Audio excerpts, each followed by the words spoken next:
That's what I thought through high school. That's what I thought always. That's what everyone tells you. You work hard, you work harder than the guy beside you, you're going to be better. And I agree with that, okay? I'm not saying take that and throw it out. But when you do that type of thing, you need to have a purpose to it. So if you're just working harder than the guy beside you and you have no reason for that or no goal in mind, you're going to get nowhere. So what happened with me was I was always working harder than everybody else and trying to lift more weight than everybody else, and I would, but my form was shit. And I wasn't doing things properly. So yes, it translated for a little while, and then shit started to fall apart for me. So over the span of 2 years, I had 4 surgeries on all the different stuff in my body. First one was my knee, and I still to this day, yes, it was a cheap shot when it happened, but to this day it would have happened either way. Because I wasn't doing the proper form when I was lifting my weights. I wasn't doing the proper form when I was running. I didn't have the mobility to be successful. Okay? So when I talk about sprint form, and we talk about stuff over the next couple of days, and I'm going to be using the mentor stuff, and I'm going to keep these going even if it's only for you guys, because I want to work with the guys who are going to be here and be dedicated, okay? But what I wanted to tell you guys is that mobility, there's a couple things that I find very important when it comes to how you are going to succeed in being faster, or injuries, avoiding injuries, different things like that. And what it is that you need to have mobility to the extent of what you need. So when you run, I'm not saying you need to sit in the hole of a squat, okay? I'm not saying that. But you do need to be able to clear 90 degrees in flexion of your hip. If you can't clear 90 degrees in the flexion of your hip, you're already decreasing your speed right there. You're already setting yourself back, okay? And that goes for a lot of other things. If you're running with externally rotated feet, you're killing your momentum right off the bat. You're taking away torsion forces. You're ruining a lot of things by doing that, okay? So that's the first thing, is mobility. The second thing is stiffness, and that once again relates to mobility. So what that means is when you run, and anything, doesn't matter if you're in the acceleration phase or if you're in the upright full speed phase, okay? You need to be stiff through your core and you need to be stiff through your back. So if you have issues in your back, like lordosis, kyphosis, which are bends in your spine, that's actually going to end up causing issues. So we call it rigidity. So when you take a ball, okay, I want you guys to think of a ball, like a hexagon ball, and you put the sticks together and it's stiff, and you throw it again, it bounces back up. But if you have one spot in that thing that's broken, one little stick in the ball that's broken, and you throw it to the ground, it's going to crush. It's going to go into, it's just going to go completely flat. So you need to have all parts of your body working in line, nice and straight, neutral, in order to be as fast as you can possibly be. I'm not saying you can't make it by without it, but that's what's going to make you the best. Does that make sense to everybody? All right, that's 2. The next one is reflex, and it relates to stiffness again, but it's your reflexes and your muscles, okay? So what that means is when you watch sprinters, they actually use a mechanic called muscle reflexes to speed themselves up. Top-end sprinter. I'm not saying you're ever going to be a top-end sprinter, but that's the people we emulate to get faster, okay? And what that means is when they run, everything is about hitting a maximum length in which their body actually reacts in the opposite direction to protect themselves, if that makes sense. So when they drive that knee extremely fast up in front, the hamstring goes, oh shit, that's going fast, I gotta stop that, and automatically shoots the leg back down. So you know when the guy tells you when you're broad jumping, right? And he's like, I want you to drive down as fast as you can. The reason you're doing that is because you're trying to get the reflexes in your body to, it's called your Golgi tendon organ. When it reads long stretch, it thinks automatically to stop you. So if you think of like, let's say your hamstring's about to pull and somebody's putting force on your knee, you're automatically gonna go like that, and that's the reflex. And we use those in everything, in sprinting, cleaning, jumping, no matter what it is, that's the reflex that's going to make you better. So if you watch top end cleaners, snatchers, when they pull, they actually extend here first, so they have the stretch in the hamstring, then it buckles forward and then they pull it out.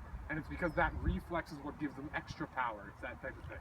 So that's number 3. And the last part of sprint mechanics that's extremely important that we're going to focus on is you've probably heard hundreds of your trainers before say it's about your turnover, it's about your stride length, stride frequency.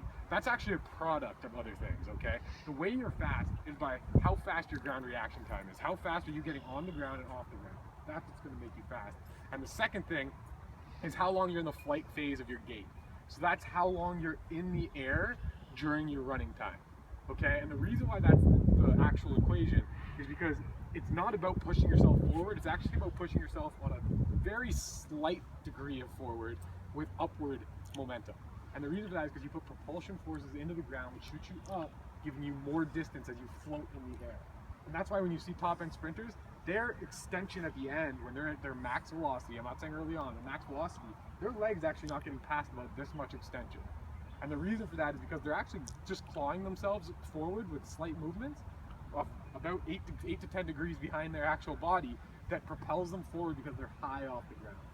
And I'm not saying that we're max velocity guys, we're football guys. We spend a lot of time in the first couple phases, but once again, it doesn't matter. If you're in that forward lean position doing the first 10 yards, which we all do, it doesn't matter what position you are, you still use the same stiffness mechanics. If you're bent like this, you'll be slow.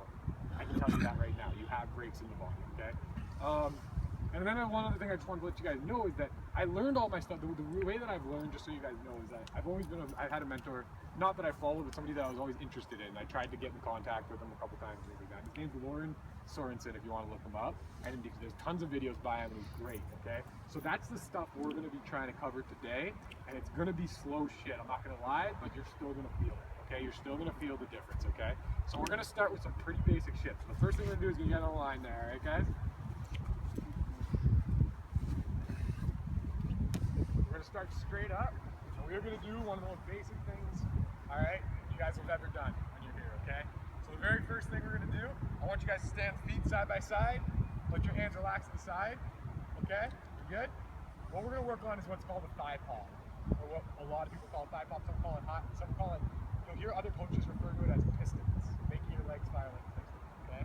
So what we're going to do is put a little bend in our knees, and we're going to try to drive our leg up from the thigh as fast as we possibly can and recoil it back.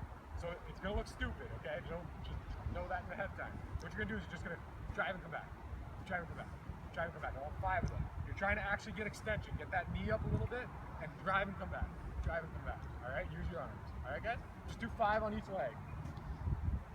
Try not to bend your knees so much. Try to drive it forward. Drive it forward. It's going to be a weird feeling. You'll get used to it as we go. All right? Once you've done 5 on that leg, stop for a second. When you do that, when you excessively drive that leg, where do you actually feel it? Your hamstring. That's that recoil effect. Because now you're driving so fast that your hamstring's lengthening at such a fast speed, your reflex organ's going, oh shit, he's going to pull his hamstring, let's send it back. That's what's going to make you faster. Okay? Other leg, 5 legs. Don't worry, I know this stuff's weird, we're going to get past it. But when you do this, try to think of normal mechanics that you guys all know. That's toe up, everything. Drive it, drive it, drive it. Alright, as quick as you can.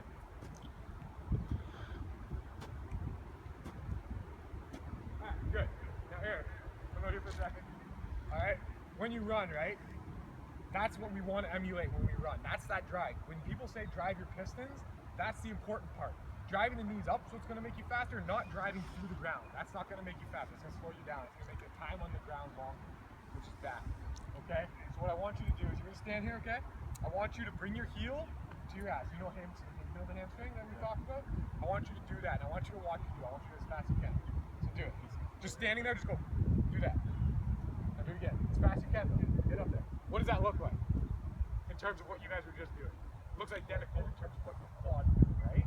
So now we're going to do that. Stand on the line over there. I want 10 from each leg. You're going to be here. Drive it. I want the full heel to hamstring. Get your heel to touch as close to your butt as you can. But don't go back. Come with the knee up in front. Nice. Good. Don't butt kick it, Nero, fella. Don't butt kick it. There you go. That's it. Good. Even more. Get that heel up. Heel. Into your butt. There. There you go. Good. 10 on each leg, guys. 10 on each leg.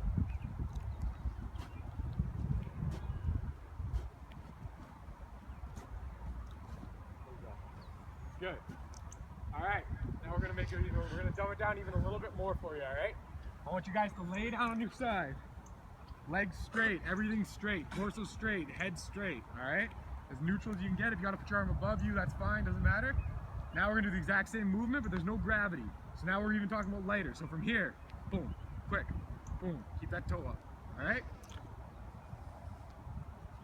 It's gonna feel weird the first couple times.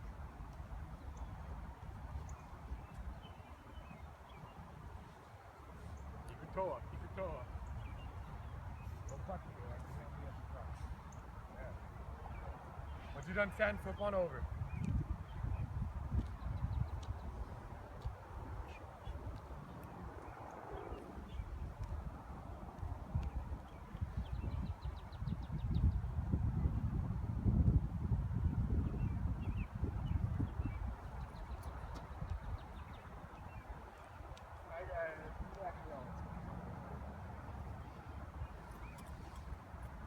Alright guys, stand up.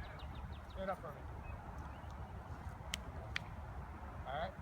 What I want you to do, grab a partner, there are only 4 of us, so it's perfect, okay? What I want you to do, alright? Stand here with me. Stand here for a minute. He's gonna stand like this. I'm gonna stand 6 inches off him, okay? I'm gonna get him to that exact same movement you were just doing. But do not kick me in the back of my leg. Okay? Do not kick me in the back of my leg. So it's not a butt kick. Remember, it's not a butt kick. Go ahead. Let's go. There you go. But I want to see, you still got to get that heel of the hamstring. I know you're scared of kicking me, but you still got to get it there. All right? Yeah, so I can see. Go again. That's not bad. That's not bad. I still want to see more heel of the hamstring, more of this. Don't kick it. Don't kick Calvary though. There we go. Nice. So grab your partner, 10 each leg. 10 each leg. Toe up. Don't kick your partner. Otherwise, gets to kick you back. That was playing close. That heel of the hamstring. No, come on. Live life stage. Up, back here. Try to kick my hand. There you go. There. There. That's it. Good. That's what you're going for. Only 10 a leg, guys. Only 10 a leg. All right.